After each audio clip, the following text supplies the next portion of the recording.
the more good stuff we have of this, the better it is for the community, because now ain't no kids being left behind. Look, that's how it should be, but as everyone that's on this live understands, it's not like that. And you know me, I be waiting for them to be mad. Or they be like, oh man, how he do that? Oh man, why he, what you mean? Work. No, just put in the work. That's it. Just work. Work and learn. Have an open mind. Want to consume knowledge. Ask questions. That's hard though for people, G, to want to learn, because now that kills their narrative. You know what I'm saying? Like those are the things that put you where you need to be. All right, y'all. So y'all know what time it is, man. First and foremost, welcome. 94 Feet of Life presents. We got HBCUs versus Power 5 basketball talk. We're going to talk about a couple of things tonight. Without further ado, we're going to introduce this great and illustrious panel that we got on board tonight. Hey, look, man, I'm just going to be honest, man. True Man, False World, I'm just here just to facilitate, pass the rock, distribute the rock. I'm trying to get my 20 assists. If I can break the record tonight, I'm good to go. Hey, man, without further ado, let me just slide over here to my guy, Trav. Trav, man, holla at the people right quick, man. Man, y'all know what it is, man. Still learning. I got my guys here tonight, man. So we gonna talk tonight, man. We gonna talk tonight. So my guy, Greg, talk to him, man. Let these folks know what's up, man.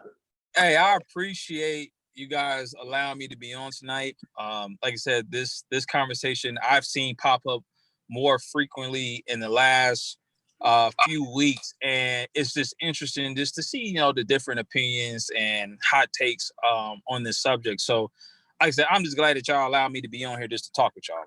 So, y'all do girl yet? Hey, man.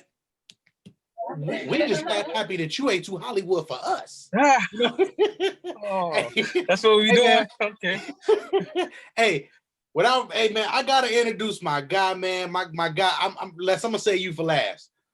I gotta introduce my guy, Mr. M. Drop the J, because the fadeaway is perfect. MJ, Ball U Academy's on, man. Hey, man, holla at the people right quick, man.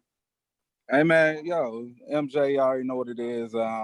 Also representing Felicity Foundation Incorporated. Shouts out to them, in which we could be able to provide non-for-profit mentoring through the game of basketball and through boxing for the youth, something that is definitely needed. Right now, I'm just here to just watch people cook. I mean, this has been something that has been discussed for quite some time, so I'm just waiting to hear what ideas come out of it and be able to contribute what I can. Salute to y'all. So bring on worldwide, man. Hey, man, and last but not least, this guy right here is probably one of the most charismatic cats, man, I've ever seen in my life. And we gonna have to get him and G on a little bit on one particular topic that they gonna cook on. But my guy, worldwide, mother effing less, talk to these folks, man. Let these folks know what it is, man. What's up, man? I'm just happy to be on here. And I'm being honest with you. And Trav and Martin, they're my dogs, but man, G2 though, when he talk, man, it's just something to me. Like I just, he get real, like, cause he know stuff. Like he really know. And so when G get to talking, I be like, I gotta hear him. And then when I found out he was gonna be on here, I was like, yeah, I gotta get in, cause I just want to rap with him. Like me and G2, we rap here and there, not a whole bunch, but call him up or something, and he dropped some game because he know a lot. And this topic though is kind of funny just because a couple of days ago I had an HBCU call about one of our guys for 2021, and I'm not gonna name it, but I think it's a good spot for him. Of course he's gonna make the decision and he got plenty of time, but I think it's a really good spot for him. And I just think I think the HBCUs, I think it's time, and that's coming from just being, that's come from being a Black coach. I think it's time. I think it's time that the MEAC and the SWAC and the HBCU conferences, man, they start getting some more love, man. Hey, man, and then look, we got celebrities going on tonight. we got my guy, Big Shot. They call him Big Shot for a reason because he hit big shots all his life. That's all he did all his life. Big Shot on the line, baby. What's up, babe? Hey, I'm just listening. I saw Greg and Les was here. I'm just gonna be quiet. Hey, everybody feel the same way. So you know what? We're gonna start this damn show. Yo, nah. Hey, Ron got on the tank top. Yeah, man. Hey, man. Being like y'all, man, grown man. Healthy.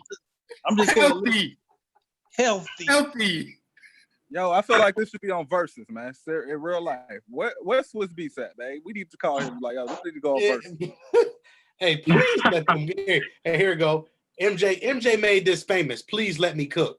MJ made that famous. That's an insider that only so many people know about. But with that being said, man, we got the topic today. We got HBCUs versus Power 5 conference, basketball and those type of things, man. First thing is, we're talking about on the recruiting side of things. So I'm going to go around this panel, man. What do you guys think is the big fundamental differences? What do we know are the fundamental differences between the Power 5 conference, obviously we're recruiting these big name players, and then with the HBCUs? I start with you, Les. I would say just being a JC coach and, you know, I've dealt with P5 schools, low major, mid major, HBCUs. And I would say the thing about it on my end is that those predominantly white institutions, they can do more. They just have a stronger alumni base. They just have more things that they can do on a financial side, you know, that I've seen. Now, I don't know too deep into the financials of the HBCUs, but I know HBCU coaches, and they, you know, they give a lot of positives and negatives about being there. And like sometimes like our kids now, and I think it starts at home and in the schools, because like when we were growing up, I think we all in that same age bracket, like Black History Month, or knowing about Black history, like you knew that. Like you knew who Booker T. Washington was. Like I asked the kid during the season, like, hey man, you heard of Benjamin Banneker? He like, who?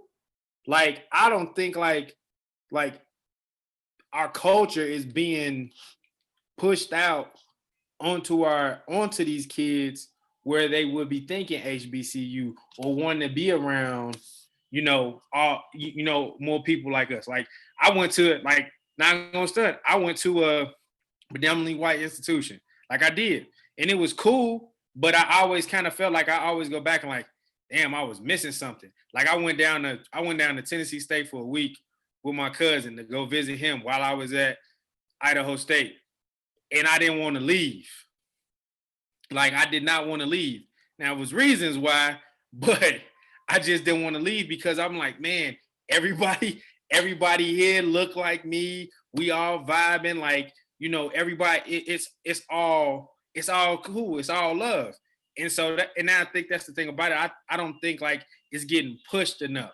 Because now if you don't go to a HBCU, even as a regular college student, nobody's like, oh, okay, cool. But like I remember back when I was coming up, and be like, man, you can go to Idaho State? Like why you ain't gonna try to go to Alcorn State? Why ain't gonna try to, you know, someplace like that? I was like, man, they was showing me love. I could get away. You know, so I think another reason that is like our culture isn't being pushed out there enough, like even when these kids are at school or even at home, are they really knowing about our history? Like we got the richest history in the world, you know, and I think that's not being pushed on our kids, and so they probably don't think HBCU right away.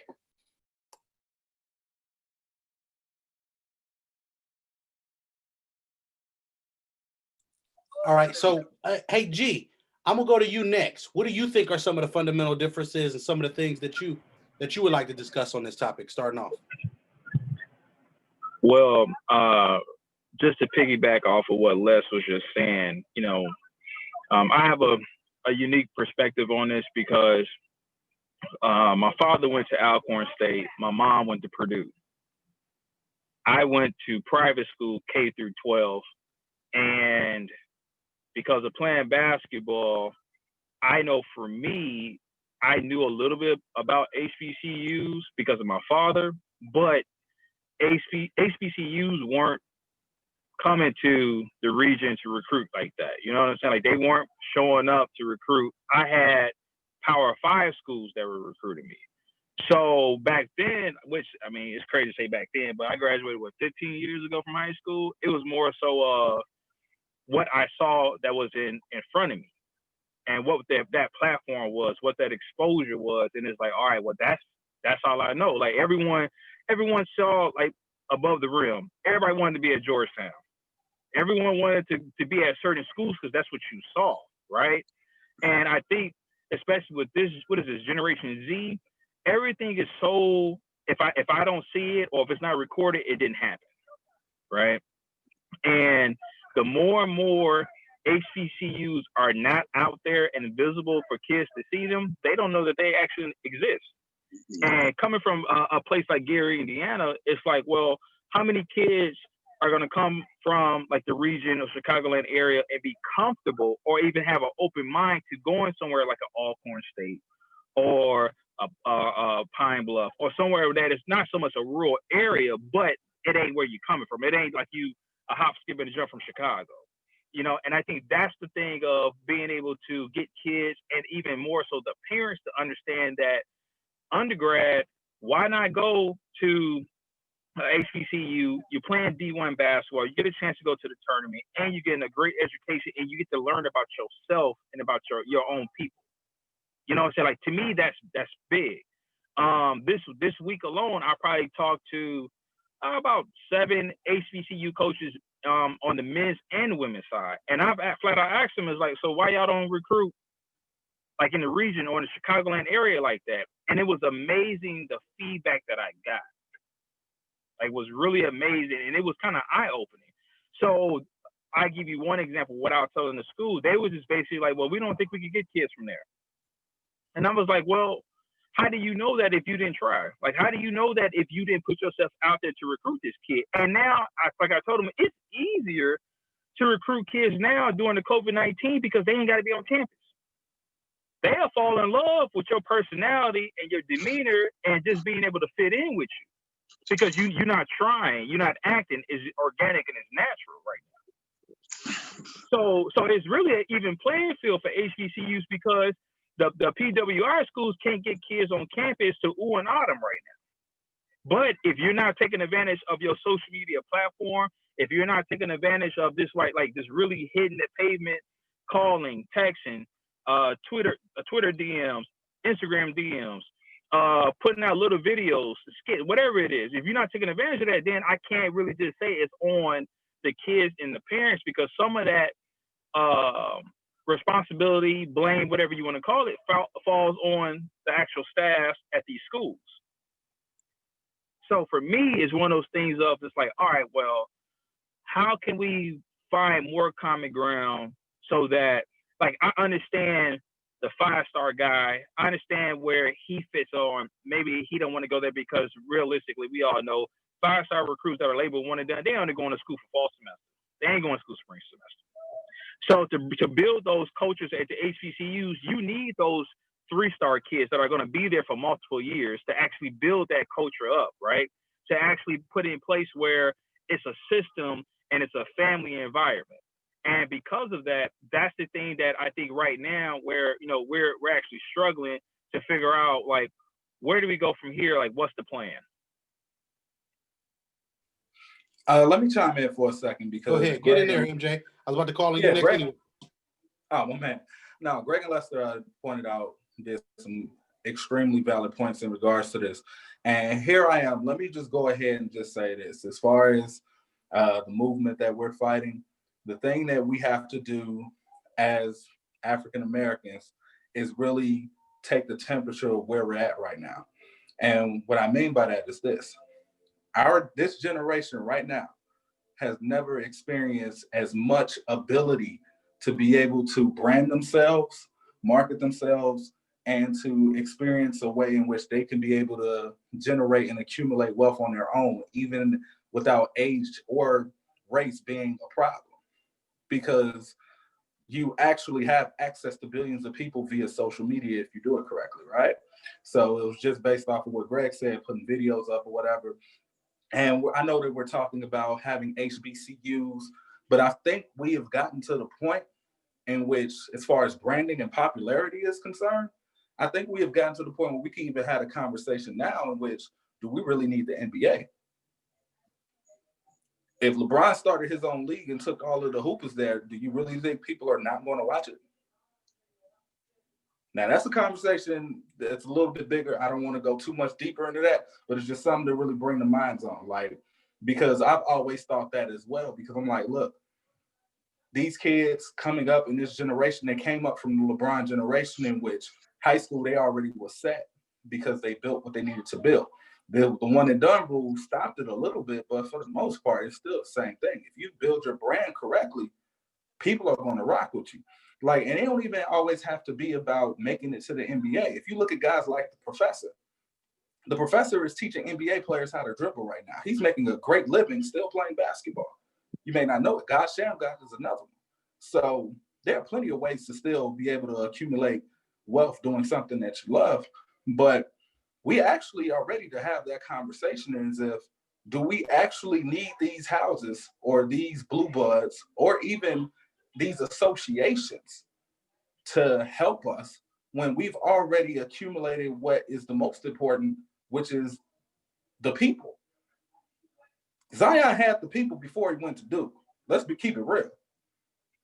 And I'm not going to go into Duke's business as to what they do or don't do. That's none of my business. But I'm pretty sure that they knew who Zion was after his sophomore year. And I'm pretty sure if the allegations are correct, I wouldn't be shocked because it's an easy flip. If you go to the bank and you ask for a certain amount, they're going to do what? Pull your credit report, right? They're going to see how good of a financial risk you are. So they're going to see, okay, you've never had a late before. Okay, your credit score is 700. Okay, you don't have any collections. I can give you this money because I know I'm going to get the kickback. Well, in basketball, okay, he has 100,000 followers. Okay, he has the talent to be able to not only make it to the NBA, but flourish in the NBA. Okay, I'm going to give him this 200,000 to have him come to my school for a year because I'm going to flip that in alumni money. Or I'm going to flip that in more players because people are going to want to follow where he went. And this is the conversation that I don't want Les or G to have because they're in the circumstance in which they shouldn't have it. But if that was happening, it's the American way.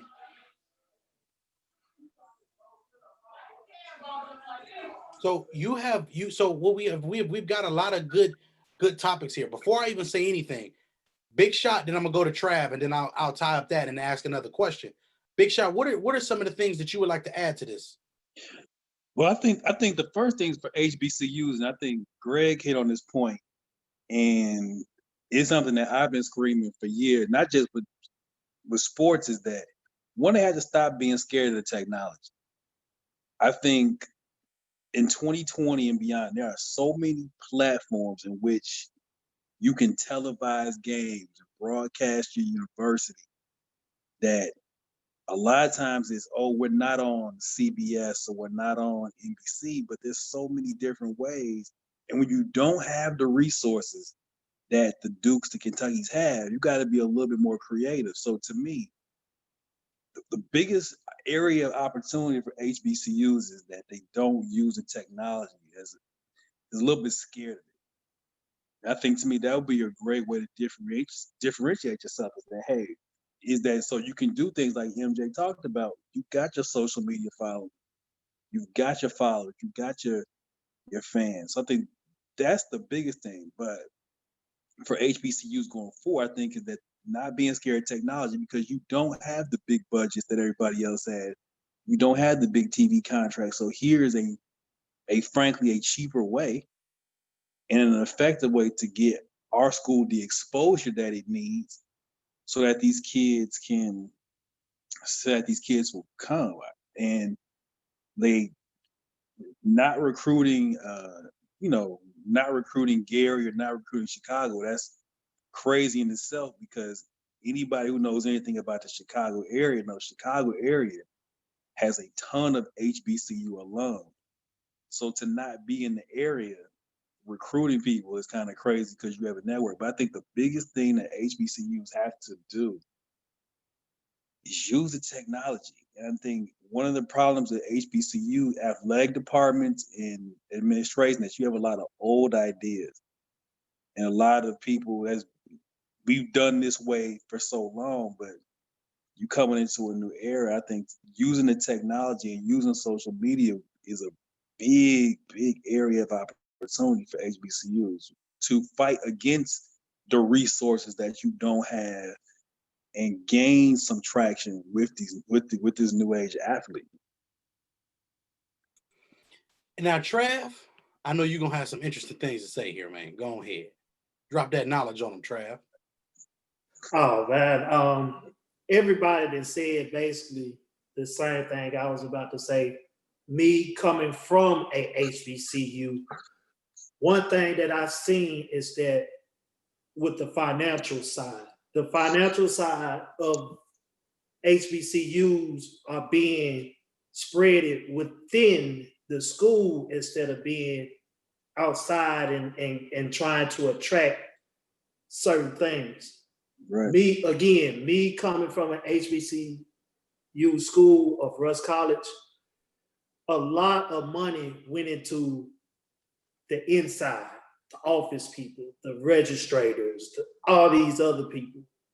And that was a part of our dean, which he is gone. We have a new dean now at Russ College. But at the same time, the finance, it's the finance. It's just the finance. We got to use the finances. The technology, yeah, they slowly going to come to it now, but they haven't been. And we need that also. The HBCUs need to use that technology. Don't be afraid. I mean, it's just like a girl. Some gonna say yes, some gonna say no. You'll never know until you try. But the main part of these HBCUs, they're using their finance incorrectly. They're not using it the proper way. Once they use it the proper way, the technology is gonna boom and everything else gonna boom, sports-wise and everything. So me personally, again, I gotta start with the finance, man. The finance gotta be spread out properly. Hey, now, and just to tie this up, this is what's gonna make this real interesting for everybody in general. So I've been doing a little lab work on a couple of things here. And what I'm starting to find out a little bit here with some of the things that we're talking about with the finances is most of these HBCUs that I've found have been for-profit businesses. While we got these Power Fives that are nonprofits. Right. So with the Power Fives being nonprofits, that means that the boosters can come and make it rain and give them extra money there. Then they have tax write-offs for these $40 million facilities. College football and then college basketball are the two biggest leading things that bring in money and revenue for these folks, especially during NCAA tourney time for college basketball. So with us noticing the difference with that, with the HBCUs, they don't have some of the tax breaks, some of the laws behind them to be able to have some of that financial support. And I think that's a really big thing and a big key that we have to make sure we understand, because as we know, nonprofit and for-profit, this gives a lot of financial flexibility for these Power Five conferences. And also that's why they can offer more scholarships. Correct me if I'm wrong, fellas, but isn't it like double the amount? I think they can do is it like 15 or something like that for Power Five, or is it 10 or something like that? All Division I schools get 13. All of them 13? So HBCUs can do 13 for sure as well? Division I school, 13 scholarships, 13 schools. Okay, so with that being said, see, I didn't know that part, so thanks, Les. But with that part, we still are looking at the tax information and how things are put together like that. And then that kind of explains some of the financial differences, because now we got a situation here where we can cover up some of this here, and we got people coming back, putting money back into our program. So, hey, G, I'm gonna get you back in on that. So knowing that type of thing, you said something real interesting when you said trying to recruit the 3-star guys, the 2-star guys that you know you're gonna get, like the Tyler Hansborough type of guys that are good players. They just go to other schools like North Carolina because of the notoriety, because they bled North Carolina blue, you know what I'm saying, throughout their whole life. So how do the HBCUs start to strike the attention of some of these up and coming athletes? I mean, that's one of those things that it's an easy answer, but it's not simple. And the main thing that you can do is just let the kids and the parents and the high school coaches and the AAU coaches know you exist. And the only way you can like really get out there is show up to some of these high school games, show up to these AAU tournaments. Like that's like the easiest way to do it, you know, because kids are so big on, like I said, the in-person thing of, man, they was at my game, or they're watching, or they're showing me attention. You know what I'm saying? Like, and that's the thing of, like, we'll, you know, at some HBCUs, you can miss out on a kid because you're chasing another kid that you know that you're not going to get. But if you go after those 3-star kids, then the biggest thing that I think that shows your return on your investment is if you could develop that young man or that teenage boy into a young man, right? If you can develop him and show him that, look, by the time you walk out of this school, all right, you can have a 4-year degree.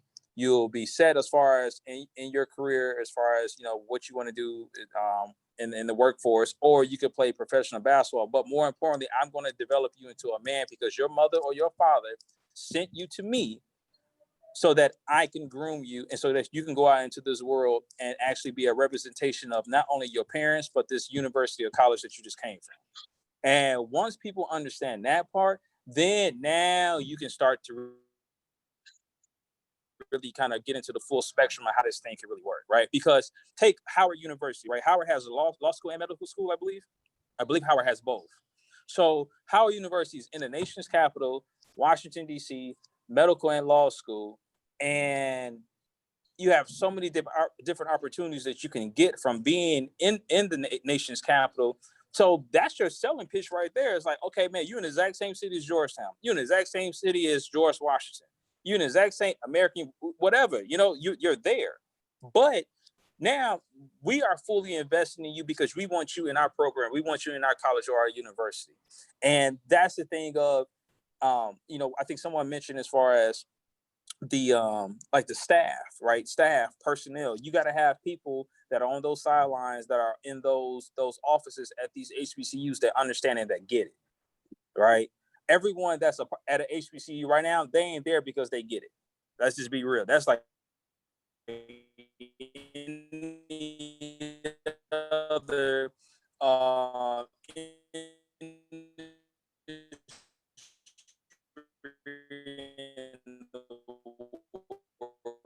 We're losing you. We're losing you, G.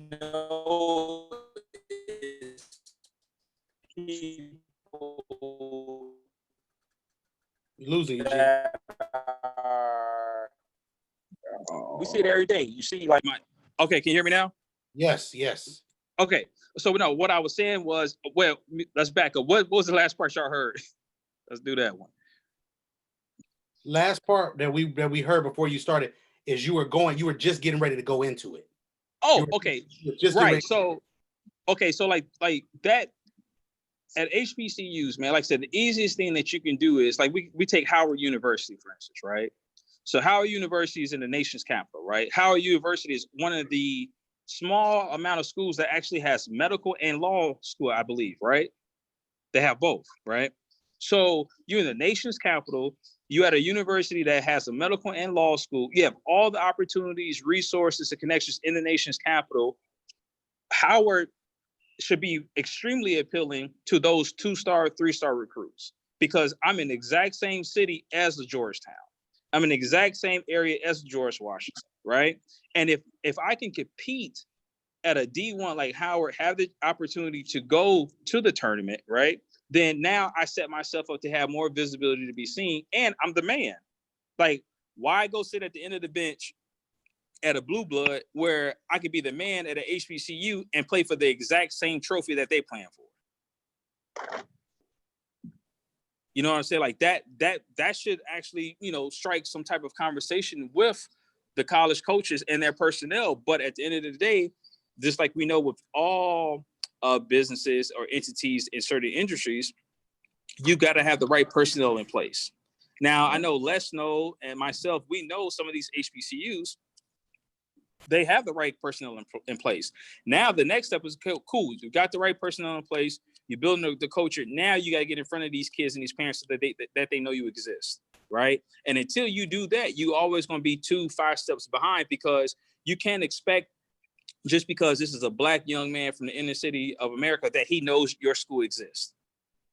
Like if you go into some of these public schools, they're not teaching them about Black history. They're not teaching them about HBCUs. And it's crazy because I went to Bishop Noah, a private school, and we used to learn more about Black history than the local inner city Black school. Like that's wild to me.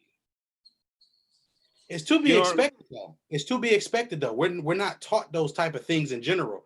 Like it took a long time for us to know about all of the HBCUs, sometimes kind of coming up.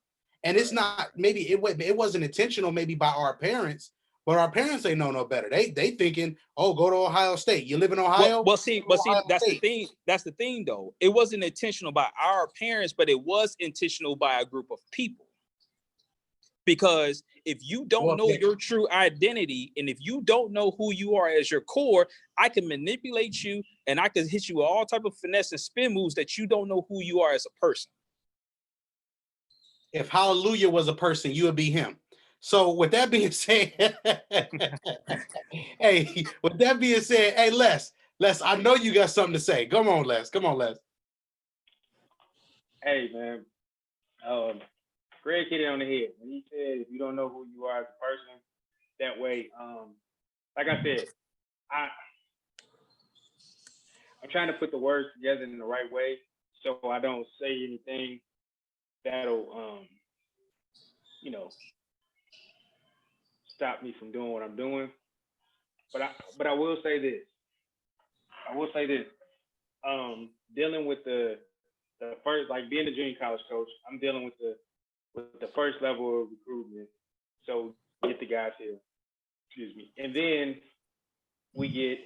now they get re-recruited all over again. And HBCUs, they really don't. It was one with HBCU this past year that really went hard for one of our guys. Went hard. I'm talking about flew out to see him and everything. They come from the South to the Rockies, right? To come see this young man. And I have people in his camp, Black people in his camp, saying, why are they in his top 5? And I was like, why wouldn't they be?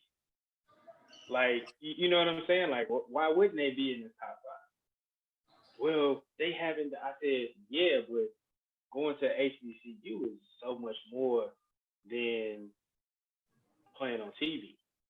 Being on the HBCU is playing at HBCU is so much more than we got the dopest Adidas deal or the Nike deal or whatever. You know what I'm saying? Like the kid liked the school because it was things he didn't grow up in an area where it was a bunch of Black people.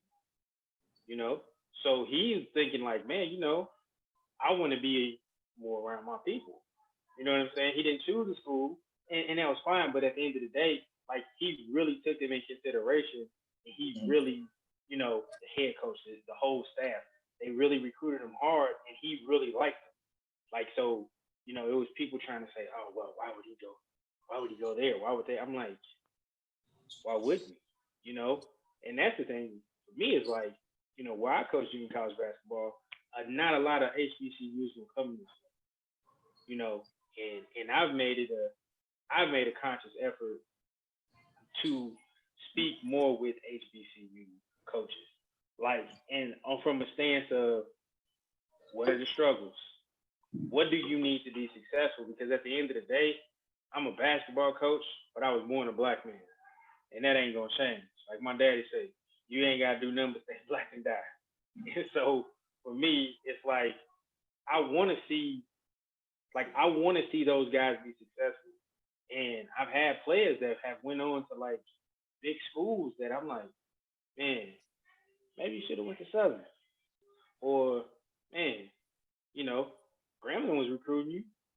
You know, like they called. You know what I'm saying? Just throwing those two schools out there.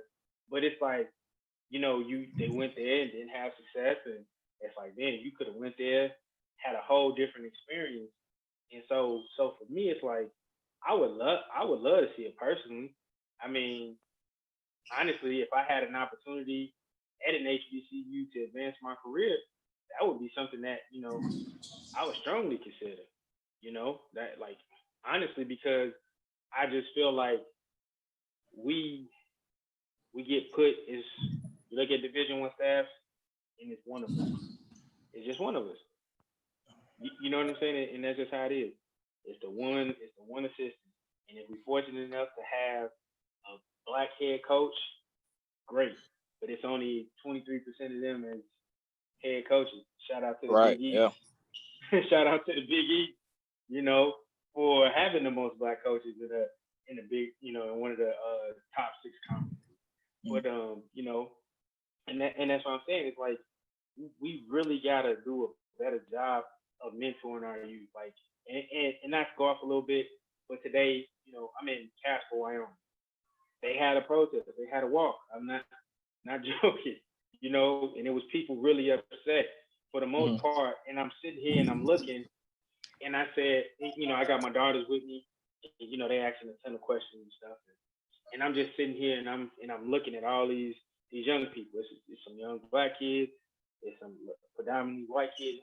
And I said, if we get to them, that's when it's gonna change. We got to get to them. Like the boy Mikey Frazier made a tweet yesterday, and Tennessee State, North NCCU, Howard, and like he got an offer from like 4 HBCUs yesterday just by saying, I wouldn't mind going to HBCU. You know what I'm saying? Like, one-minded. Then you got all these young kids saying that, and that's the thing about it. It's like we got to get to them, and then it'll change. Because wherever, you know, it follow the money. Well, Les, I got a question follow for the you. money. Yes, sir. So, like the kid, he put that tweet out, and then he received multiple HBCU offers, right? Yeah. In 2020, should a kid have to put that tweet out first, or should the HBCUs already be willing to take that shot to get that kid? You know what I say to that? And being a coach, and sometimes you know when to hold them, you know when to fold them. The HBCUs, they probably like, well, I'm gonna get that kid. He probably gonna end up at, you know, a Power 5 school, a blue blood. Like, why would I waste my time chasing him? You know, and that's the thing about it. They think it's a waste of their time, so they don't do it. Honestly, and that's just, you know, that's coming from a coach's perspective, because you can sit here and be like, you know, there's days outside here and I've seen kids and people send me stuff, and the kids like, you know, he's probably gonna end up at one of them, you know, Texas JUCOs or something. He's gonna end Let me up in say Florida this though. Let me say this though. I love the fact that you said that, but for me personally, it's the equivalent of a dude going to the club and seeing this really bad chick that he know could change his life and won't holler at her because he like, why? Right. He like, why would I put myself in that situation for failure? And she ain't in my league. It's like the fact that you already talking bad about your program already is a fundamental concept we have to change off bat. Like, well, I don't think it's dope. Go ahead. I don't think it's necessarily talking bad about your program, but it's like, how can I say this?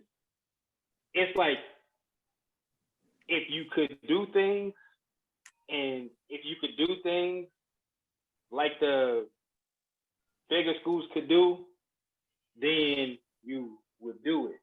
You know, as the saying goes, when in Rome, do as the Romans do. Well, these HBCUs ain't in Rome, and they can't do as they're not in Rome. So They're not in Rome because they have the Roman mentality, though. They could, and you want to know something? The head coach at North Carolina Central, Coach Moulton. Yep. He offered LeBron's son during the season. Like he didn't care.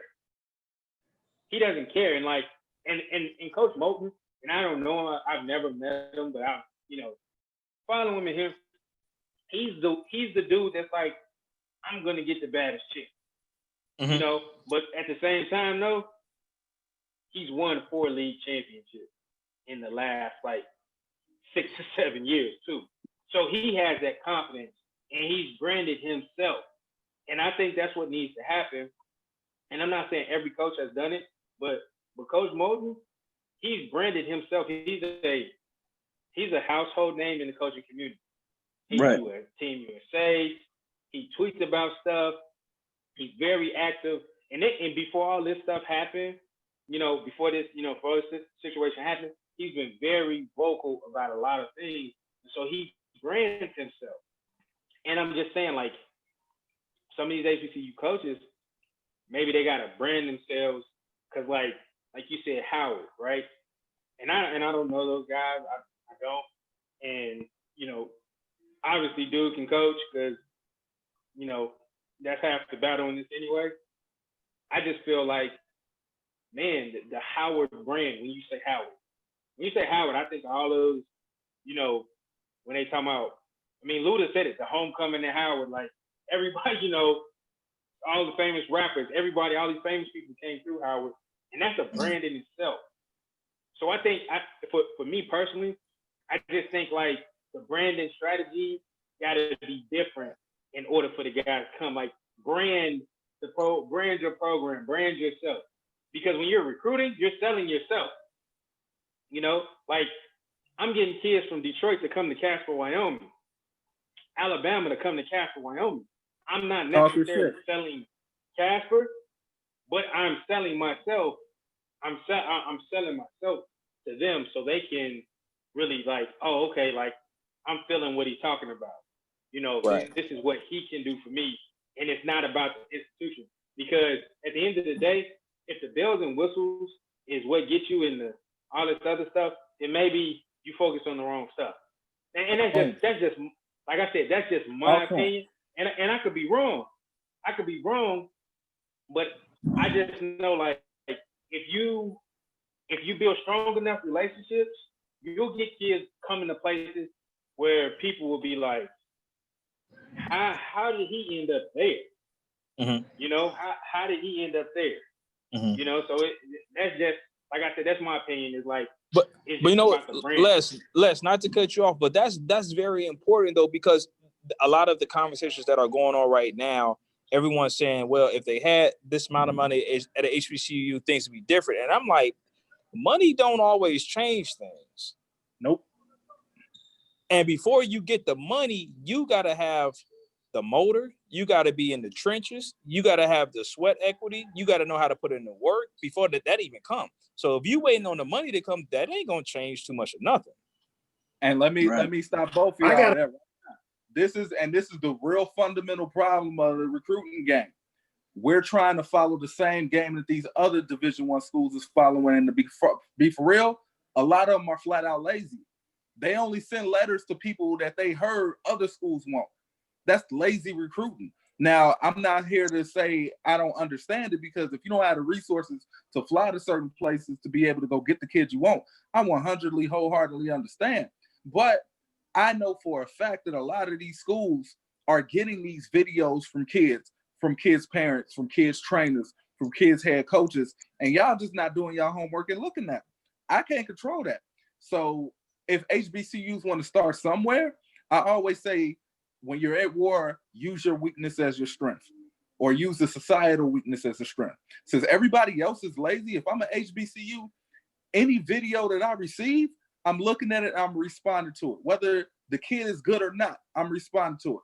I will say, maybe you need that post-grad. Maybe you need to go JUCO first. This is what we're looking for our program. You're not fitting this. The problem is everybody is just too goddamn lazy in their job. And salute to Les, because Les is not lazy. Les will listen to those conversations. Les is building those relationships. And guess what? Everywhere Les went, he has won. That's not a fucking coincidence. Sorry if I'm getting upset. But hey, Myron though. But that's the thing though. Like, if you don't have the mentality that, okay, at the end of the day, I don't care if you're bigger, stronger, faster, whatever, I'm still gonna outwork you. If you don't have that type of mentality, or if you ain't got that ticker like that in your chest, then it don't matter. And that's the thing of, like, I see it now at Power 5 schools on both the men's and women's side. It's like, oh man, you lazy recruiting. Like, that's not, like, actually work. Do your job. Do your job to recruit. Yeah. Or like you say, if you don't have a big enough budget to recruit. Oh, go ahead. And it's funny you talk about, because you talk about LaVelle Moulton. Just randomly, I looked at his roster just for research purposes. Of the 13 dudes on that team, 10 of them are transfers. So you've gone and found guys, whether it's a guy who was 10th man on the bench at a bigger school, or somebody who was a JC transfer. Like, that's finding another way. You're not going to get them dudes the ESPN top 100s if you North Carolina Central. But that dude that's the fourth guard at Ohio State that's playing 10 minutes a game in the Big Ten that want to play, I can get him. The dude that's the backup small forward at Providence or whatever Big East school that's not playing, you can get him. I can get him.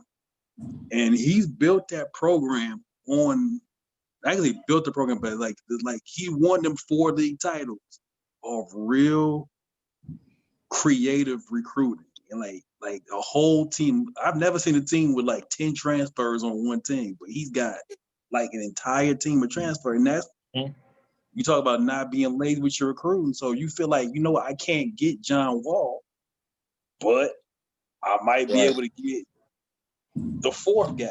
And if you had an HBCU, that a 3-star guard in the MEAC or a 3-star guard in the SWAC is gonna kill. It's gonna be a problem. Hey, real quick question for everybody. When have y'all ever heard of the transfer portal? Like a couple of years ago, right? Right. So the fact that we have a transfer portal shows that it is a fucking problem. So now you taking Greg's spot as Mr. Amen. I got you. I see what you're doing, Mr. Fadeaway Perfect. Hey, we from the same spot, man. We speak the same language. We come from the same spot. That man said the crib. I knew it was from the crib, so it was on. I just want to make sure that we talking on the same wavelength as far as the recruiting deal of the HBCUs, and I just got to agree that we got to have confidence in what we want to get to, and we got to know how to sell ourselves also. And like Greg said, we got to have that heart. We got to have that motive. Man, I mean, we ain't gonna hit every home run, but like you said, get that 3-star, that 4-star if possible. We just gotta we gotta get ourselves out there. We can't as an HBCU be scared. We cannot be scared. Right. We gotta go out there. This too, Trap. Yeah. Trap. Now you hit the nail on the head, but I'm gonna say this too. I don't give a damn if you 5-star, 1-star, not even on the radar. I'm in the trenches with a lot of these kids, and I'm gonna tell you what they want is the same. All they want is to be able to have an opportunity, to be able to play pro. So if that is what you want, it's a very simple fix. Give them gym access to work on their game. That's all. Open the gyms up after hours and let them be able to get in and do what they need to do. First off.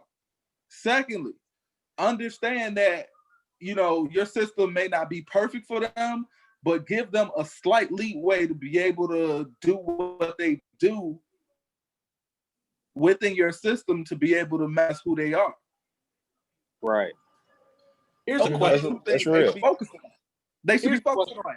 gym time, getting the education, and then to be able to sell to parents, understand that, you know, and again, this is one thing that Les does all the time. I keep using Les as a result. I mean, as an example, because I know him personally, and every kid that I have, I always endorse him because he has showed this. I need to know if I have a son or if I have a kid that I have put years and years of work in, I need to know whoever I send him to is going to keep the same standard that I had to keep with him to make sure that he got where he needs to go. MJ, you said something to it that I want to say. It's two things I want to add to this. What's stopping the HBCU from doing two things? From saying, hey, let me try to grab three or four 3-star players, right? Grab a couple 2-stars. You're gonna have some walk-ons occasionally, that type of thing, and you're gonna get some 1-stars. You put a solid team like that together, you can't tell me they can't make some noise in the tournament. It first starts with the relationship they already have. No, it first starts with the relationships they already have, and it goes back to laziness. Because if I already have relationships with this school, and if my AD is only demanding that I graduate for numbers, they don't care if my program does well. They just want me to graduate students. So if they only want me to graduate students, and I've been getting players from this same high school in this same area for years, and they've stayed 4 years, they've been most citizens, and they graduated, even though we 13 and 17 every year, and I still get to keep my job, why would I compromise that for the sake of winning and possibly putting somebody that I got to take a chance on in that position? Right. You've now. I mean, this gets real deep. The rabbit listen. This gets deep. Wait, you put yourself on mute at the end there, MJ. Say what you say that last part. No, I just said it gets deep because it's like, you know, as a man, especially a black man that's coaching in NCAA, we already pointed out there's not many of us. You're in a position in which, of course, you love basketball. Of course, you want to coach basketball at its highest level. But if you reach that crossroad to where your AD says, I don't care what your record is as long as you graduate students, even though you're competitive, you know that in order to be where you need to be at, you might have to go get kids who may transfer out of your program. You might have to go get kids who may need a little bit of extra attention because they may be a 3 a.m. call. Are you willing to do that to win and lose your job versus just staying 14 and 16, being fourth in the conference, but your kids are graduating? So then that what means do? That's another fundamental issue. MJ, you know I be with the big shot, aggravated germ coming. Everybody head for the hills. If the complex of it then becomes mediocrity, and that's what we're going to focus on, then that within itself gives me an even bigger headache with the whole situation, because now that transitions and the HBCU now looks even less attractive now to that kid if the kid is thinking on that level. So now, and that's the thing that a lot of people don't want to talk about. It's not so much that kids wouldn't prefer or wouldn't want to go to an HBCU. They're just not willing to put their career or their potential livelihood in the hands of someone that ain't willing to put in the exact same amount of work that they're willing to do. And since you so eloquently just dropped the mic while you just delivered that message there, brother, I just need for everybody to understand that this is not. Les, I'm about to let you back in on this. Big Shot, you got something you want to add on that? No, I want to see what the next point was going to be, because that's fire. That's fire. Yeah. Hey, Les, come on in, Les. So, and also, I think, and Greg said he's like, the kids don't know if they want to, bet on somebody, if they're going to do the same thing. I think a lot of it has to do with, they're not willing to bet on someone that hasn't put someone in the NBA. They're not. That's what I think it happens. These 4- and 5-star kids. I think because I can't, and I normally know a lot of basketball stuff, but I cannot name the last dude to get drafted out of an HBCU. You know what I'm saying? Like HBCU. You said what? Kenneth Fareed. Huh? Kenneth Fareed was the Morehead last State. one. I don't think Morehead State. I don't think Morehead State. Morehead State is not. Never mind. Nope. No, that's last- not Believe it HB. ain't. The last first round pick from an HBCU was Carlos Rogers in 1995. Jeez. And how Really? many? Yep, And he was at Tennessee. That's Tennessee It's- State, at right? Tennessee State. And so months and years, I think a lot of now we've had dudes that's in the NBA right now, that played at HBCU. Rob Covington, we just named Tennessee State. Like, you know what I'm saying? Oh, But it's hey, like, fellas, I gotta go. I apologize. I gotta get back to the gym. All right, I apologize. we come on, man. Hey, G man, thanks for coming on, man. We gotta do this Yeah, again.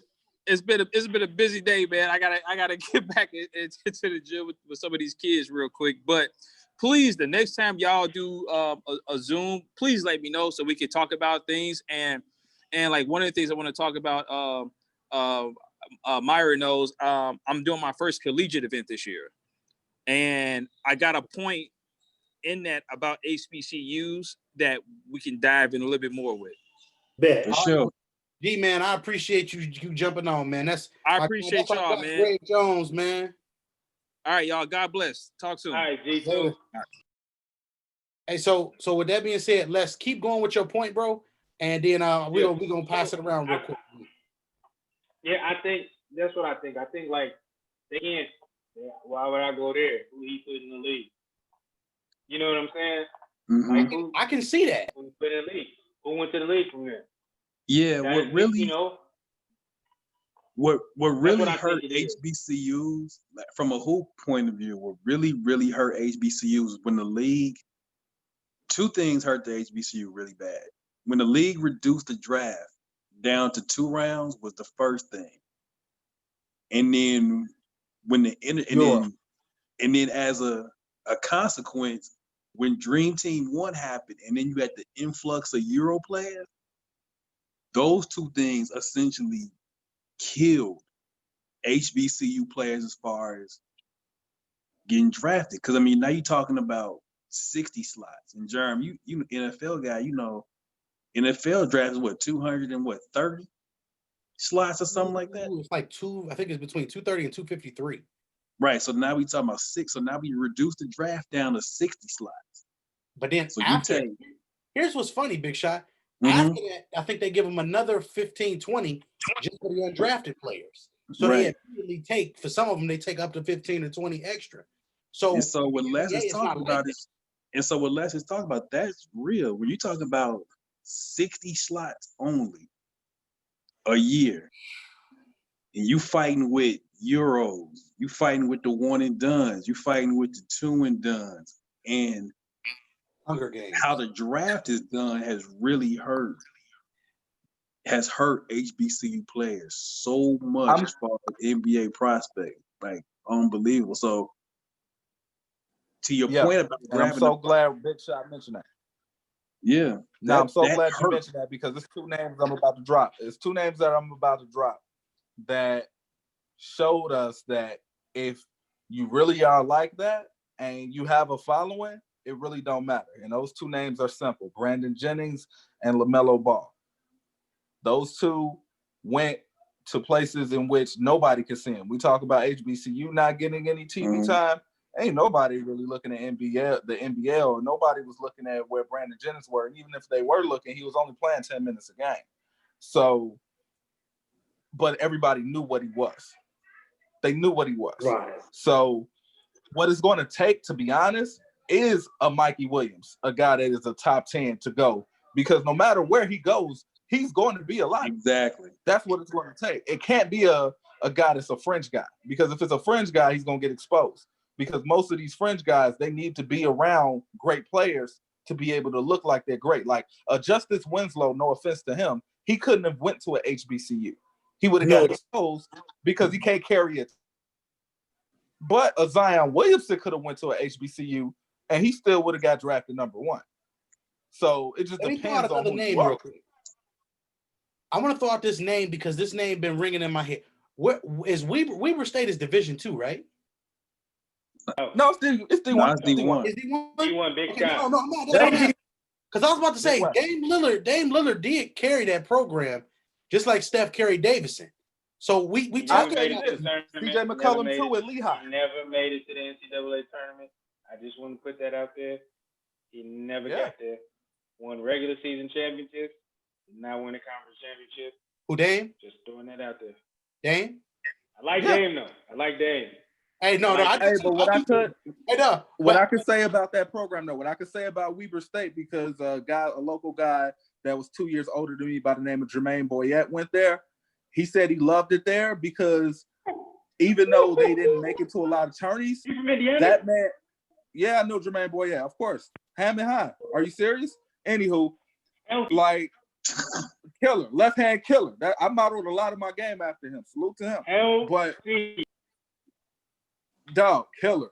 But the thing about it is, what he loved about Weber State was this: they let him work on his game, and they did not demand anything but greatness from him. That's all we're asking from the HBCUs. If y'all do that, y'all gonna stumble upon dudes. Even if you don't get an ESPN 100, you're gonna stumble upon dudes who's gonna get better and better and better, and you're gonna have to really take a look at this. The problem is, though, is after around the second year, if a dude is putting his work in and he's seeing the guys ain't doing nothing but chasing skirts, and the coach don't care about it, and coach ain't checking it, eventually they're gonna either fall in line, or they're gonna transfer, or they just gonna do what everybody else is doing, because it's like, what can you do? You can't fight a whole system by yourself. No. We're learning that right now in the trenches, but we can fight it together. Okay, so this is the thing. First, I didn't know Boy was from Hammond High. Gary. Hammond High. I did not know he was from the area. Much love, because so my best friend, we ended up going to Idaho State together. I remember talking to Coach Cravens from Weber State. He came to our JUCO and he was talking about Jermaine, like, man, ooh, talking about all this and all that. And so I knew he was a killer. He showed us all his numbers and records he had there. And the thing about it is, it wasn't just Weber State, like, because it was two different coaches when Boyd was there and Lillard was there. Yeah. So two different coaches. Weber State had a team. They were really freaking good. They were really good. I watched Dame. I got a chance, like I said, went to Idaho State, lived in Idaho, y'all know the whole deal. But I watched Dame's whole deal, but they had the pieces around him what made him be able to do what he was able to do. And he trusted the process because they developed a good enough relationship with him. They invested in him. You see what I'm saying?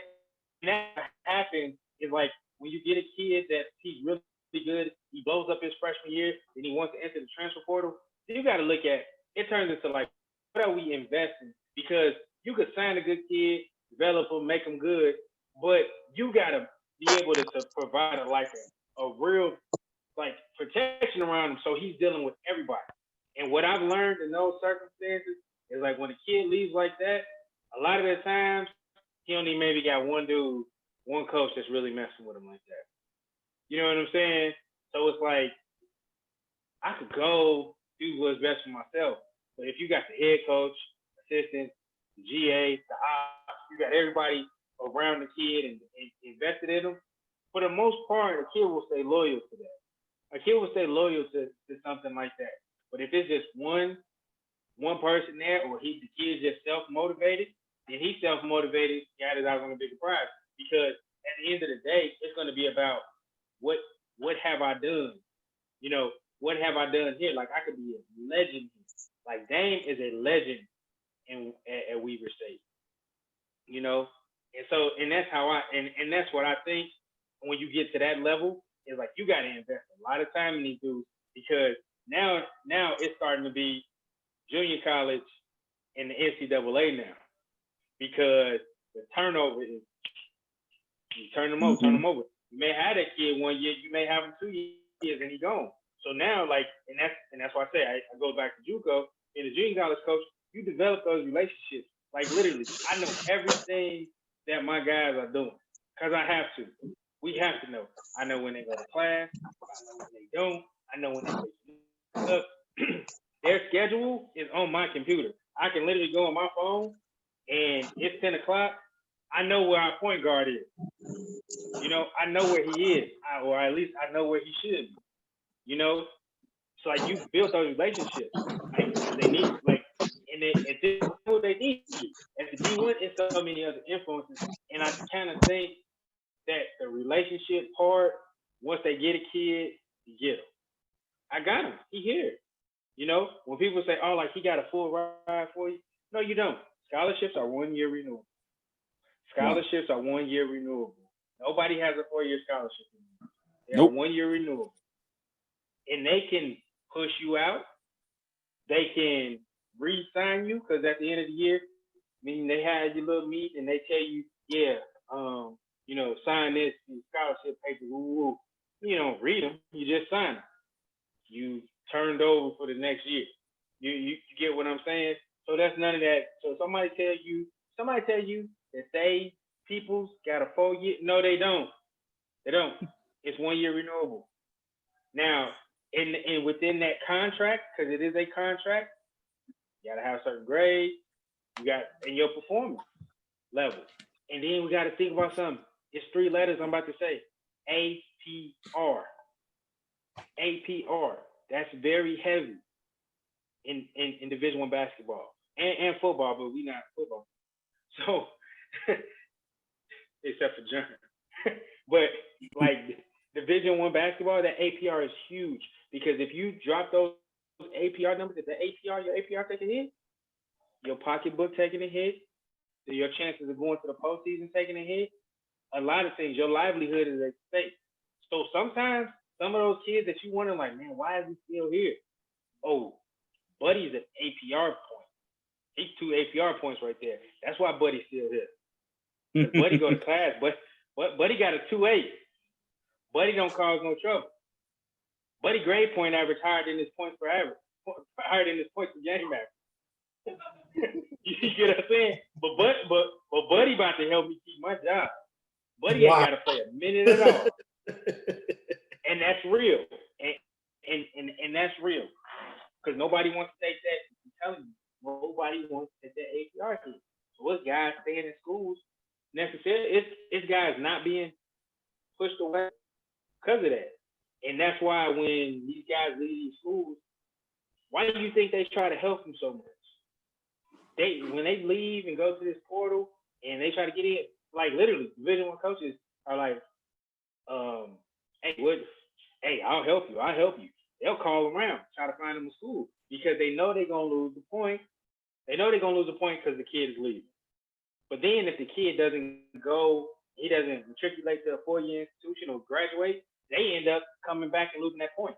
And now we're in trouble. Now we're sitting here, like if anybody's been paying attention, there's been a few schools that lost APR points that won't go to the postseason because guys aren't graduating. That's why grad transfers are so important. That's why people want them. It's not because they're great. It's like he's graduated already. He doesn't count for the APR. He doesn't have to come here and graduate.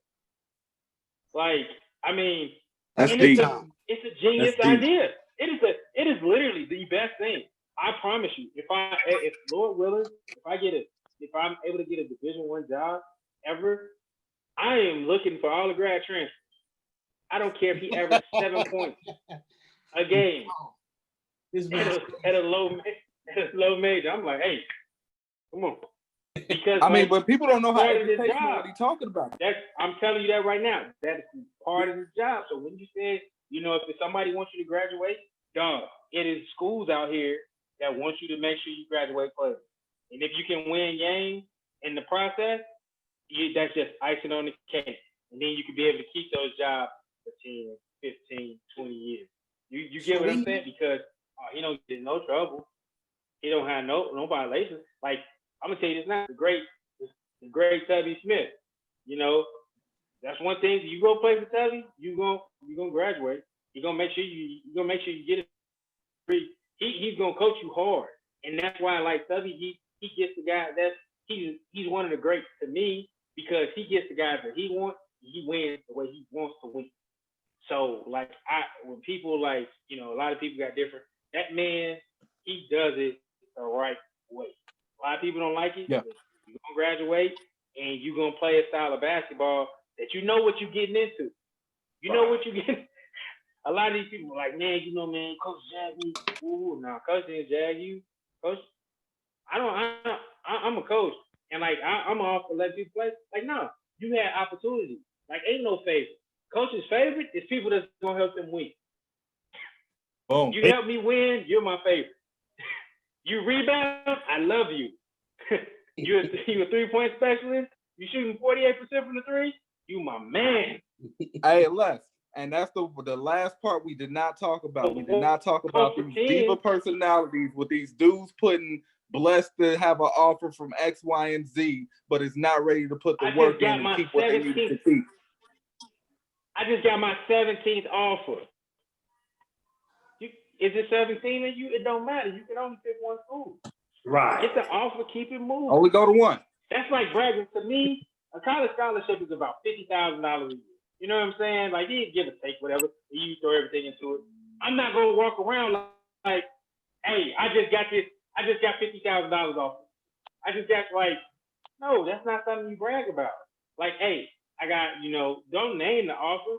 Like, we had a kid, didn't nobody even know where he was going until a week before, when we did it to get people off of it. The man, and I kid you not, he was 16. The man was running around with 20 offers. He didn't say anything. The first couple he got, he said it. Then he withered away. He just played, he hooped the whole season. When they got down to it, they was final three, boom. Next thing you know, boom, he chose the school, and everybody like, whoa. Like, the man had 20.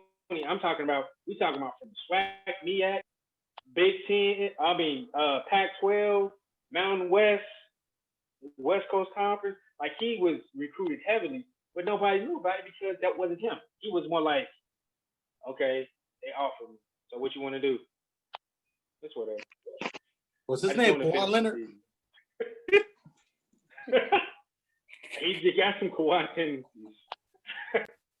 Might be. That's so everything that you said right there, though, Les, this is some things that I've been thinking about in general. And I want to put this out there to the people. You know what I'm saying? I think for HBCUs to take that next step, I think we need to take a coach, a guy, a la like a Ken Carter situation, Coach Carter situation. And you kind of got to give him the reins, and you got to tell him that you're going to let him build a program, not just for basketball, but to be able to transition in other places. I'm just going to use one of the guys on the panel. I'm going to use MJ as an example because he's the perfect guy to use as an example here. If MJ was to take a HBCU job, let's just say he took one, I think the one thing that he would be focused on that would be the biggest thing that would help the kids is translating basketball to real life. I think that is a very, very important thing, because when we talk about basketball being exactly what it is as a sport, it is that it's a sport. But at the same time, there are a lot of characteristics that personify everyday life.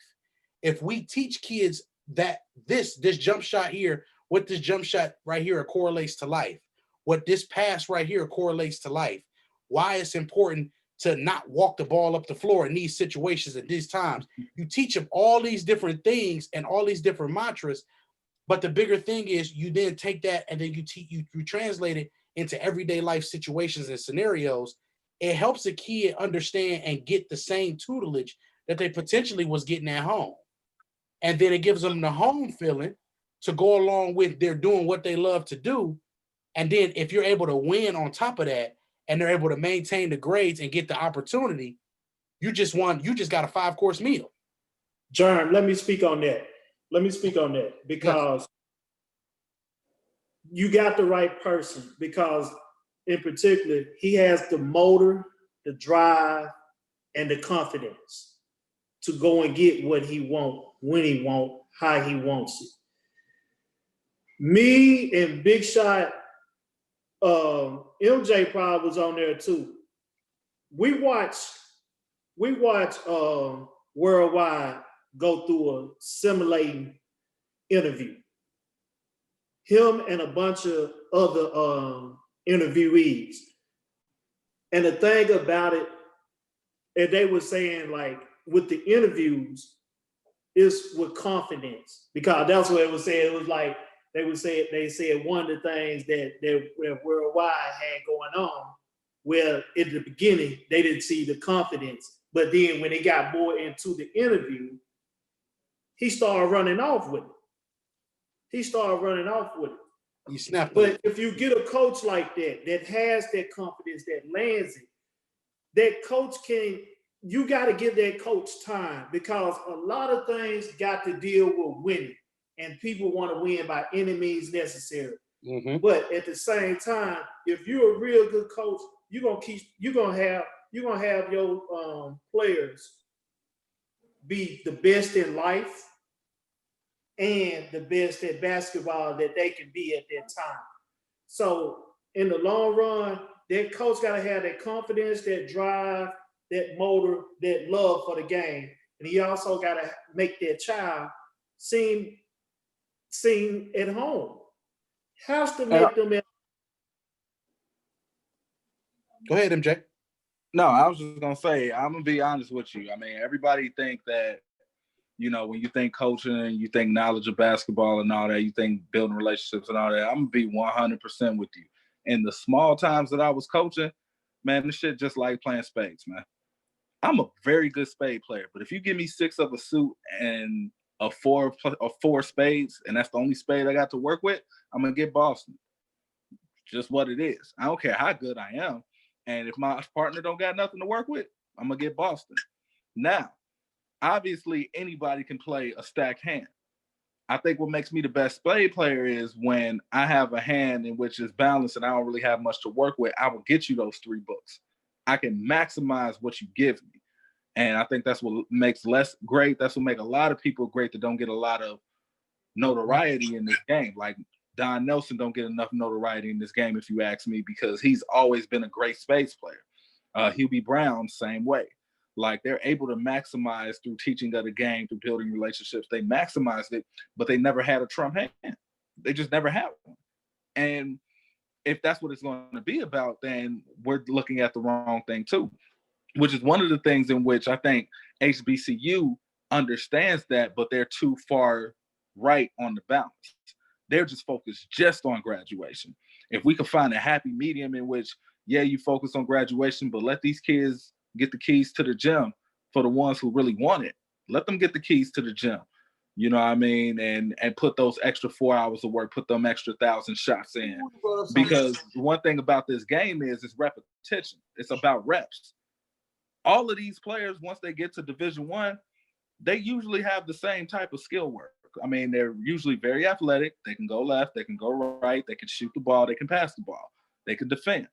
All of them come with the same things. The problem is you got one person that has a nutritionist, that has an NBA professional trainer, that has access to the gym to be able to put 1,500 shots a game, shooting the same form every time, has a weight trainer that is able to develop the specific muscle that he needs to develop to be able to be great. And you have other schools who just don't have access to that. And so, of course, if you put them against those individuals who have access to that, unless they make it about heart, it's going to be a tough night. The part that we have to get to as well. And maybe Les can, you know, attest to that or talk about that, because everywhere he's ever been to, he has been able to, from an assistant standpoint, been able to get the best out of his guys, because he does open the gym up and make sure that they do what they're supposed to do. So guys who probably weren't shooters coming in, but were athletes, they damn sure can hit 40% from 3 after Les got through down messing with them. And it goes back to just the fact that how y'all look at me, that's how I look at Les. We're just not going to cut the corners for the game, no matter what you're asking of us. And I just think it's tough when you have a person that's done so much, but then they get offered this situation in which, okay, you can be stable for the rest of your life and not have to worry about this, or you could be stubborn, worry about this, possibly get fired if you fail, or if you succeed, you could change the game. And that's a tough question to ask anybody. Forget a minority. There's a lot of white folks that is cool with taking $100,000 a year job, even though they probably have $1 million idea. And to like with the you said with the gym access, like the question that always comes up in recruiting is, will I be able to get in the gym anytime I want to? And like I know for us, guys can get in. All they got is their name is on the list, and they say, hey, this is such and such, and it could be 11 o'clock at night. Hey, such and such, I want to get in the gym. Security comes over to the gym. Some places have key fobs. Like I know I had a kid that played at Boise State. You get a key card. Their practice facility, come in, swipe, key card go, boom, you're in there, right? So and like I said, I don't know how it is at the HBCUs, and I don't think a coach is telling the guy that he can't get in the gym. But we also got to remember there are rules that you always can't be with a coach because there's a 20-hour limit in with Division One. They only get 20 hours with each individual guy.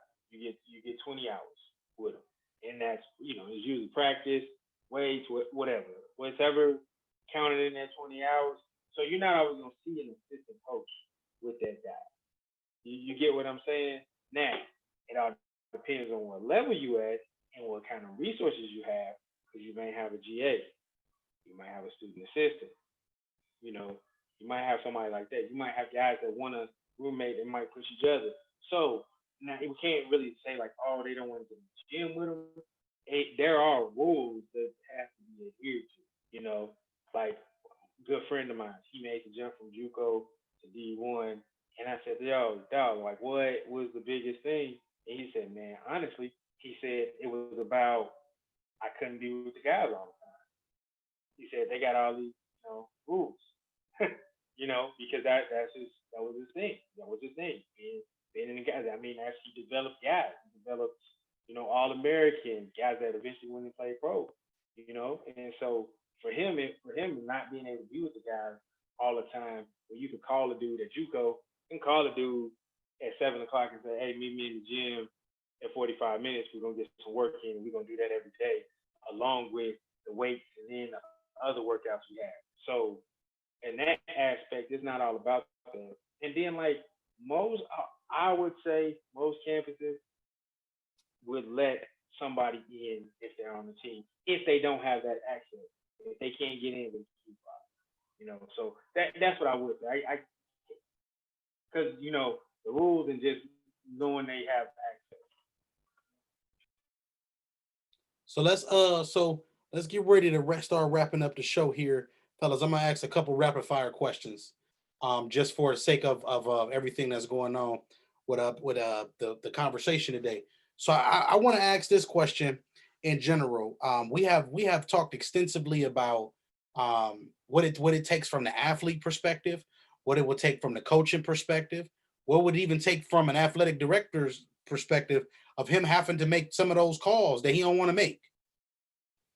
Do you think that HBCUs can be the next wave for a good, solid basketball in the next 5 to 10 years? And I'm gonna start with you, Les. I think it can be, because if with social media and things that are going on right now, I think it can be, because you have more coaches that will be promoting themselves. Like the other day, I seen Mo Williams. He just got the job at Alabama State. He put something out there like, "Hey, I know what to do with him," and who's gonna tell him no? Who's gonna argue that? Who's gonna argue Mo Williams and say, "You don't know what to do with my kid"? Yeah, he will. He knows exactly what to do.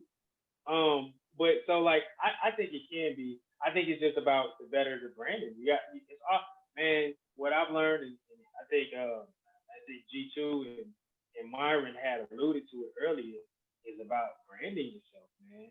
Like, you gotta walk around. Like I know myself, I gotta brand myself differently.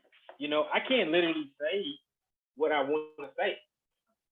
You know what I'm saying? Like I got to make sure like I'm saying like that you feel me, which it ain't gonna be Lester off camera.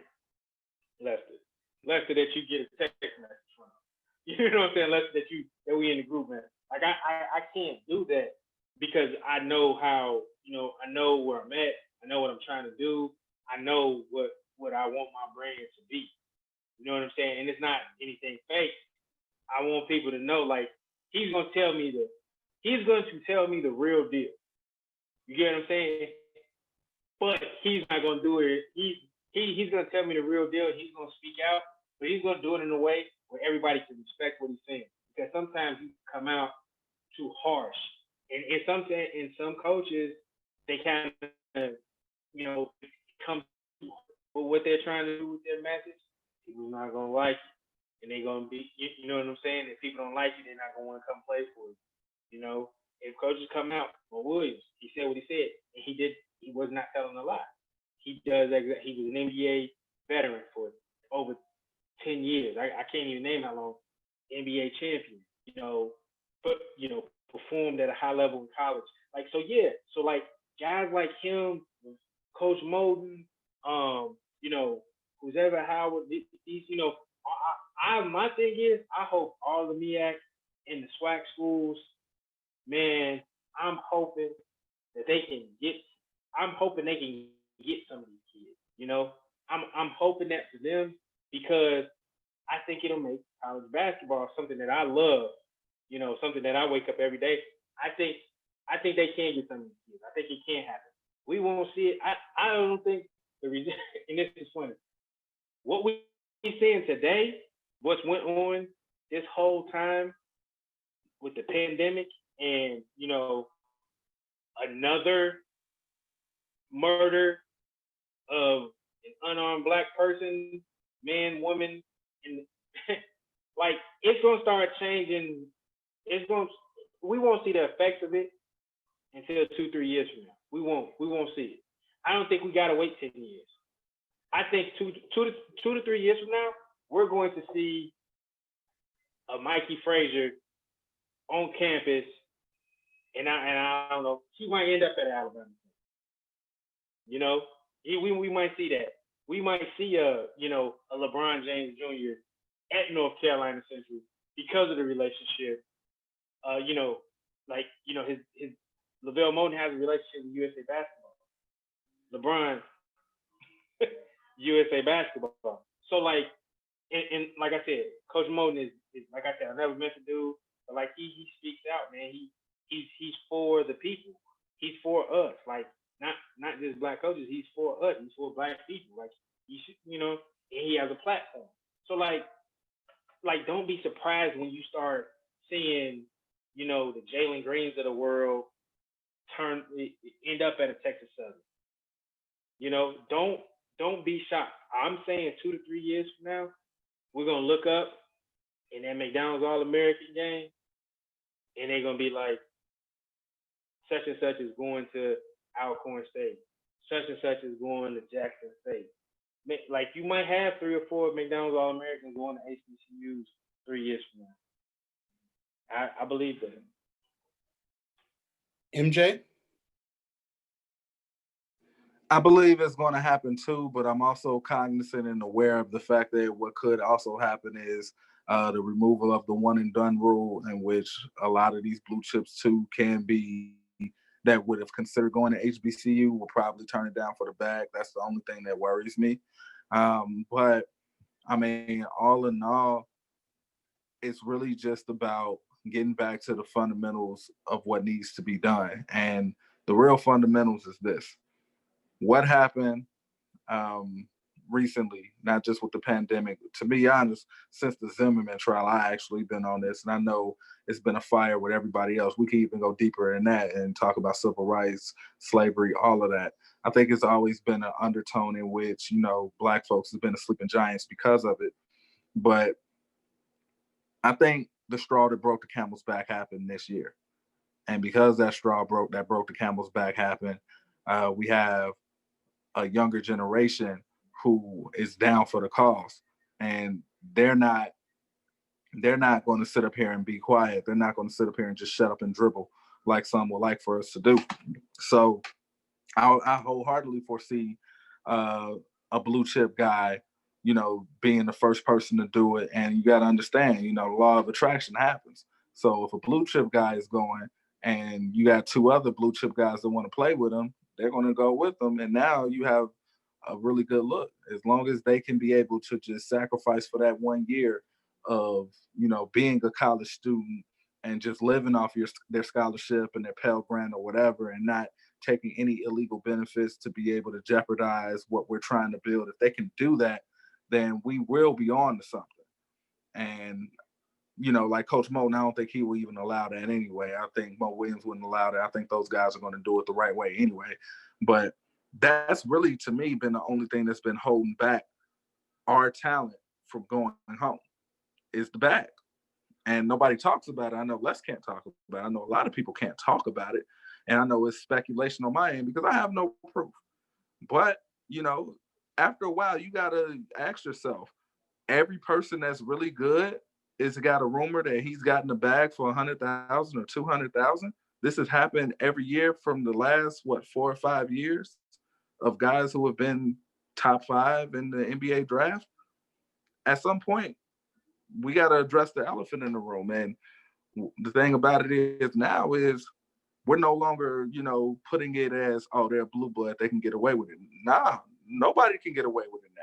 This is federal money you're talking about. This is a government issue. So now everybody's under the radar. And if it's going to be an even level playing field like that, why not go home? So I think it is going to turn. Okay. Big Shot. Yeah, I think with some real, as we talked about, a coach that's willing to really take a shot. I think these times that we're going through, you hate to put like this, but it could spark a change at how these young athletes look at college choices. And do you want to go to a place where, yeah, they rooting for you when you average 20 a game, but they calling you a nigga behind your back? You can get that same 20 at NCCU or a Southern or a Grambling and be in an atmosphere where you are accepted, where you are truly loved, and there's people looking out for you, whether instead of going to that predominantly white school where, yeah, they love you because you're averaging 20, but they don't really love you like that overall. So I think the times that we're going through as the collateral damage, so to speak, of the times that we're going through is going to make guys really consider, where am I comfortable? Not necessarily because you can go, if you not like that, you're going to the NBA or you're going to be a top pick if you're like that. So now it becomes, what atmosphere I'm most comfortable in. And I think for HBCUs, you can, for lack of a better word, use that. You can use that to your advantage when you are talking to these kids. Say, hey, they don't understand you, and it's not lying. We understand you better than they will. We understand what your needs are as a young black man beyond this 20 points a game. So I think there's, rest in peace, George Floyd and all the other brothers and sisters who died at the hands of the police. But this has an opportunity for HBCUs to say, hey, we will love you like that. We will treat you better than what you're gonna get. So whether it's 2 years, 3 years, or even 5 or 10, there's a real opportunity for them to really rise up. Trav. Unmute yourself, brother. I honestly think that the change will come. It will come soon. And I just hate that it takes a death of a person to make that change. Or to make us aware that it's possible. In order for something good to happen and for people's eyes to open up. Because to be honest, we should have been on this path, but the laziness as in recruiting, the coaches just dealing with what they got, just being settled, and everything. It's just we can't be lazy. We got to be dogs and go get it. But at the same time, we got to sell ourselves. We got to know how to get it. We got to brand ourselves some way, somehow. There are creative ways of branding yourself. You can't just be a simpleton and just, hey, you want to come here? No, okay then. You selling it. You selling it. But this Floyd death really has opened up people's eyes. And just think, you had Steven Jackson have his daughter on his shoulder. And what was that she said? She's like, he changed the world. He did. He did, because the simple fact of one kid that has nothing to do with anything say one thing: I wouldn't mind going to an HBCU. I wouldn't mind going to an HBCU. There it is. It takes, just take that little snowball to go down that little hill, and next thing you know, it becomes an avalanche. So within 3 to 5 years, I expect it. I expect that more 4 stars and 5 stars to start committing, and we start seeing them on McDonald's All-Americans or Jordan games, and they going to Jackson State. They going to North Carolina A&T or somewhere like that. So I'm all for it, man. I really think it can be done within 3 to 5 years. Let me get my bag real quick before we get ready to close out. And I got one question for y'all before we close too, that I want y'all to answer in 30 seconds or less. This is no different than music and how A&Rs and the record labels used to be a big part of how artists pushed and promoted their music. Nowadays, they don't need the big schools, the blue blood schools, to push their brands, because we got things like the internet that we're able to upload a YouTube video, a compilation video of all of our best work and put it out there and let people see it. So now essentially it's the same thing as Lil Yachty and all these other folks who have got on simultaneously through being able to promote themselves via social media. Lil Durk and Rocco and those type of folks are like Zion in this day and age. LeBron, 16 years ago. So what you have is, we have a difference in the way that the bag can be obtained now. That's all that we really have. We have a social media era. So we don't need to go to the blue bloods for those type of reasons. We only go into the blue bloods at this stage because when that news drop and these players start to be able to make money off the name on the back of the jersey and not the one on the front of the jersey, that's going to be the thing that's going to change this game as well. Because that may be one of them situations where he may be able to sell $100K here at the HBCU, but he may sell $1 million at a blue blood. So see, that's going to also uneven the playing field as well, because that's no different than an endorsement deal that you say to Lil Yachty when he gets Sprite and he get to do whatever he do with a Sprite deal. It's all of those different things still tie along and tie together. But the biggest thing I see is it's an opportunity. It's the opportunity. Are we going to put together the right resources to make this feasible for the kids to want to go about it? Because if we get kids that come into the league like Zion, like LeBron, like we're just going to use them two players, 16 years apart. We knew about Zion since he was in 8th grade, just like LeBron. MJ, Les, 8th grade. Have we known about Zion for a long time? 16 is when he took off, because he used to be a guard and he grew like 6'4", 6'5", and was taking off. Okay, so we had a little bit of time to figure out who he was, but the big key principle here is, and wrapping up my point, is his brand was solidified before he touched the NBA floor or a college basketball floor. So he didn't even, you know what I'm saying? If they keep the one and done rule, I love the one and done rule aspect of this, because if they get rid of that and they tell them they can do whatever they want, then that's going to eliminate some of those things. But I think the underlying thing is to make sure that they don't have to pay as much money. I think they may end up getting rid of the one and done rule because financially it may make more sense. And I ain't going to say nothing else after that. because I like to get people in trouble. And conspiracies and germ go together like chicken and mashed potatoes with asparagus. So what we're gonna do is question. What we gonna do? Hey, I need everybody off mute in 30 seconds or less. What's the biggest thing that will stop HBCU? What's the biggest thing that'll make HBUs not be able to accomplish a migration of talent in the next 3 to 5 years? Removal of the one and done rule. We got MJ with the dropper. What you got, Les?